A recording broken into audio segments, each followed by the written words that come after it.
آپ عوام جو ہیں اوورسیز کشمیری وہ ان کو رشوت نہ دیں، یہی کہہ رہے ہیں آپ؟ ایسے کیوں نہیں کہتے کہ یہ جو سرکاری محکمے والے ہیں وہ رشوت نہ لیں؟ ان کو بھی کہتے ہیں آپ اگر کوئی آپ سے مانگتے ہیں ہمیں پروف دیں. دیکھیں نا اوورسیز کے جو لوگ ہیں یہ ہماری بیک بون ہے، انہی کے سر پہ ہم لوگ چل رہے ہیں. تو اب یہ جو نئی جنریشن ہے یہ کہتے ہیں نا ان آپ، کو ہم نے ایسا ہے اٹریکٹ کرنا ہے. نہیں ہم نے کرنا ہے، جو غلطیاں ہم سے مانتے ہیں ہم نے غلطیاں کی ہیں. اگر ان نئی نسل کو اگر آپ نے ان کے اپنے ساتھ بانڈنگ مضبوط کرنی ہے تو آپ نے ایسے اقدامات اٹھانے اور ایسے ان کو ماحول دینا کہ وہ وزیر لوگ اعظم آئیں. تھے، وہ رشوت کو نہیں روک سکے، آپ وزیر ہوتے ہوئے کیسے روک لیں گے؟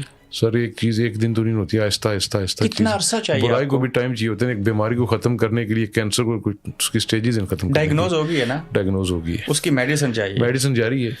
دل کرتا ہے کہ آپ کے سامنے بیٹھ کے ایک مشورہ دے دوں آپ کو، حکم بھائی آپ کی باتیں سن کے. یہ رشوت روکنے کے لیے اور خوف خدا یاد دلانے کے لیے اور آخرت یاد دلانے کے لیے ایک لیجسلیشن کیوں نہیں کروا دیتے؟ یہ چودھری غلام عباس قائد اعظم اور علامہ اقبال کا فوٹو کرسی کے پیچھے لگانے کے بجائے ایک مردے کا فوٹو لگائیں، ناک میں روئی ہو، پاؤں باندھے ہوں، کفن پہنا ہو، سامنے لگا دیں، رشوت 50% کم ہو جائے گی. سر جس نے ویسے نہیں ڈرنا وہ فوٹو سے بھی نہیں ڈرے گا. ڈرے گا؟ دل سے ڈرنا چاہیے، ایمان پکا ہونا چاہیے. اگر آپ کا ایمان مضبوط ہے مانگ کر کھا لو، ادھار لے لو کسی سے، پر یہ گند نہیں کھانا چاہیے.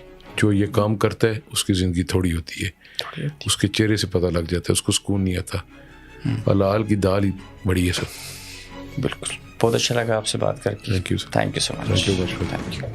اگر آپ اسٹڈی، ورک یا وزٹ ویزا پر برطانیہ جانا چاہتے ہیں یا پھر چین میں تعلیم حاصل کرنے کے خواہشمند ہیں تو ابھی جی ڈی کنسلٹنسی سے رابطہ کیجیے. ہمارے ایکسپرٹس اپلیکیشن سے لے کر ویزا اپروول تک آپ کی خدمت میں حاضر ہیں. اسکرین پر دیے گئے نمبرز پر رابطہ کیجیے. آپ دیکھ رہے ہیں گورکھ دھندا ابرار قریشی کے ساتھ.